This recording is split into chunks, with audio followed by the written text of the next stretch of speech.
গুরুতর দুর্ঘটনার কবলে সৌরভ গঙ্গোপাধ্যায়, গাড়িতে পর ধাক্কা।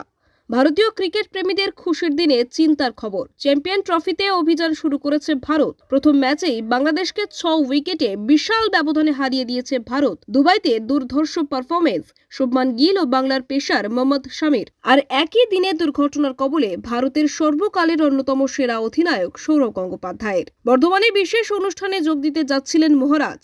বৃহস্পতিবার যাওয়ার পথেই গুরুতর দুর্ঘটনার কবলে সৌরভ গঙ্গোপাধ্যায়, গাড়িতে পর ধাক্কা।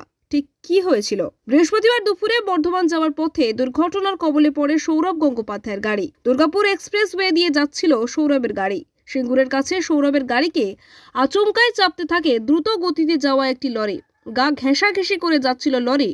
সৌরভের গাড়ির চালক নিয়ন্ত্রণ আনতে ব্রেক কষেন। হঠাৎ ব্রেক কষায় পিছনে থাকা কনভয়ের গাড়িগুলি পর ধাক্কা মারে সৌরভের গাড়িতে। রেঞ্জ রোভারের মতো শক্তপোক্ত গাড়ি হওয়ায় বড় রকমের দুর্ঘটনার হাত থেকে বেঁচে যান সৌরভ। কনভয়ের গাড়িগুলি ক্ষতিগ্রস্ত হয়েছে। রাস্তায় বেশ কিছুক্ষণ অপেক্ষা করার পর বর্ধমানে অনুষ্ঠানে যোগ দেন সৌরভ গঙ্গোপাধ্যায়। অবশ্য কথা রাখতে ভোলেননি। বর্ধমানে যে কটি অনুষ্ঠানে যাওয়ার কথা ছিল সব কটিতেই উপস্থিত ছিলেন।